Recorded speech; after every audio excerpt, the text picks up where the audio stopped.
We have an update on the injury to Kirill Kaprizov, and this is not what Wild fans wanted to hear. We're going to be talking about what Bill Guerin had to say and the updates that he gave today about Kirill Kaprizov and what this is going to mean for the Wild going towards the trade deadline. We're going to be talking about all of that here in this video. Before we get into it, though, be sure to hit the sub button if you haven't already. If you're looking for a spot for all of your Minnesota Wild news, you're in the right spot. Hit the sub button. Join me here on the channel. We're covering everything up to this trade deadline and well beyond. So make sure to hit the sub button if you don't want to miss any of your Minnesota Wild news. But without further ado, let's get into our quote here from Bill Guerin, because this definitely sucks to be able to hear now after the Four Nations face-off. I think he's going to be out a little longer than we originally expected. How much, I cannot answer. I just don't know. We'll see how he progresses. That's really where we're at. And looking at Kirill Kaprizov, looking at the kind of timeline that we've had from him since the beginning of this injury, it has been a very up-and-down roller coaster. The Wild have not been playing bad whatsoever, but missing your best player and a player that has been so fun to watch this season, who has been on a heart pace, is honestly heartbreaking. I'm not trying to throw the pun out there, but it definitely is something that sucks to see. Watching Kirill Kaprizov have one of, if not the best season of his career, beginning with, and, as I mentioned, on Hart Trophy pace, MVP pace, and looking at the injury that happened, it definitely sucks to see, and the Wild definitely miss him. Not just on the ice, but also in the locker room. He's a fun player to be around and to have on the team. And looking at the kind of timeline, as I mentioned, of course, the $9 million AAV in one of the last years of his deal and on a heart pace certainly is sucks for his contract kind of future hopes. Obviously, he's going to be still making a boatload of money when it does come down to it, but when you're getting full seasons, Hart Trophy races and everything like that, that's definitely going to increase your price. But missing 12 games from just after Christmas, December 27th to January 20th, returned for 3 games, and then forced to sit out again. He's not played since the 4-2 win on January 26th against the Blackhawks. He's missed quite a few games here since, almost 2 months now at this point, and it has been, just a tough sequence for the Minnesota Wild. Although, as I've mentioned, they've been playing okay. They've been playing pretty good, keeping a playoff spot and just waiting for Kirill Kaprizov to be back. It's been a series of unfortunate events stemming from injuries that have gone to, Spurgeon, Brodin, Hartman's suspension, Eriksson Ek out a few games. It just has been, a very unlucky season for the Minnesota Wild, who have been very much keeping this together as well.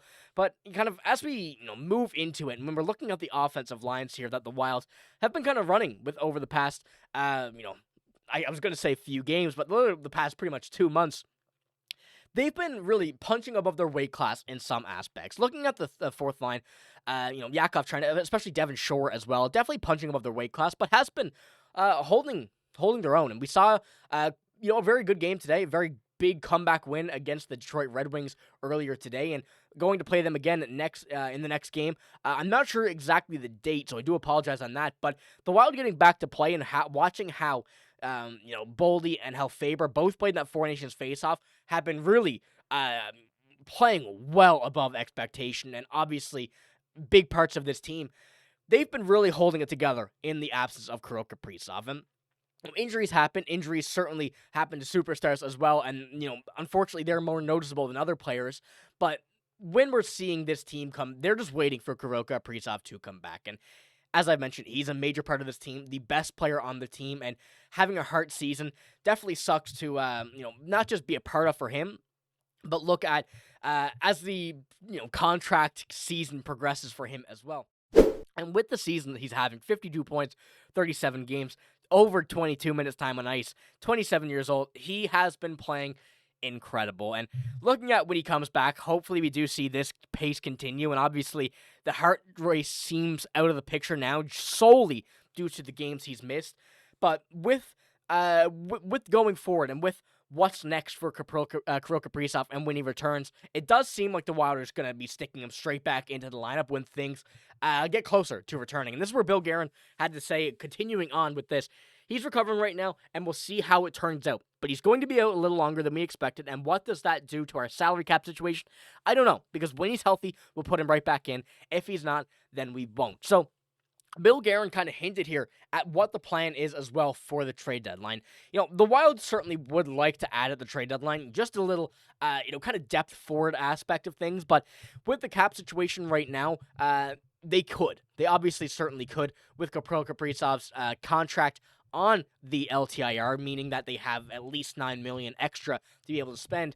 But when he does come back, they're going right back to where they were before. And of course, the buyout history from Zach Parise and Ryan Suter don't help. This is the last season of that. But if you're looking for a rental for this season to have as a depth forward, that would be, a pretty unfortunate kind of situation to be in with that much dead cap and having a contract in $9 million coming back with someone who will be playing at a smaller level, but that fourth line level still very important for the Wild, especially with the plan of going to a deep playoff run, which hopefully is going to be the case. And with the whole scheme of how things are going to be going, and as I mentioned, with the look of the forwards here coming into it, they certainly could use a bit of depth. Now, Devin Shore is brought in to be that kind of depth extra forward, and he can fill that role perfectly, but do we trust him with playing, quite a few games? And that's kind of what's up in the air, because Yakov Trenin, of course, Marcus Foligno, Freddie Gaudreau, Liam Ogren, realistically, the bottom six is doing their job. Vinny Hinostroza on the second line, you would like to see a little bit better, and of course, you can obviously put Marcus Foligno, Liam Ogren up there. You can swap some lines around. That's been no issue, and these were the lines today against Detroit, so that doesn't mean that these will be what we're seeing next game, but it does have some depth issues there if anybody else were to get hurt, and could cause a bit of concern. But other than that, it doesn't seem like the Wild are going to be doing too much at the deadline as they do wait for Kirill Kaprizov to come back. And this is what Joe Smith and Michael Russo both had to say here in response to someone asking about an update on Kirill Kaprizov and what the plan, kind of what was happening. And Joe Smith tweeted out, "Did you miss the previous ones in tweets or stories? He was expected to be out a minimum of 4 weeks, and it sounds like it will be longer than anticipated, so the exact timeline is uncertain. Yesterday was the 3-week mark, and not to mention, we've been saying it for 2 weeks on the radio and pods, he will be out longer than the original timeline." And it does suck that, he was week to week, and 3 to 4 weeks was kind of the mark initially for when he'd be back, but we're at that 3-week mark now, and it doesn't seem like he's close, and that obviously is not a good point to look at, and hopefully we do see it come quicker than expected, and obviously wanting to stay healthy and be back fully healthy and not have another risk of re-injury, He says, and this kind of tweet was in response to both of those, really, from Michael Russo and Joe Smith. It's saying, "Don't worry, Wild fans, Kirill Kaprizov haven't even reached the start of his original 4 to 6 week return timeline yet, so there's nothing new to report per The Athletic." Also, per The Athletic, Kaprizov's original 4 to 6 week recovery time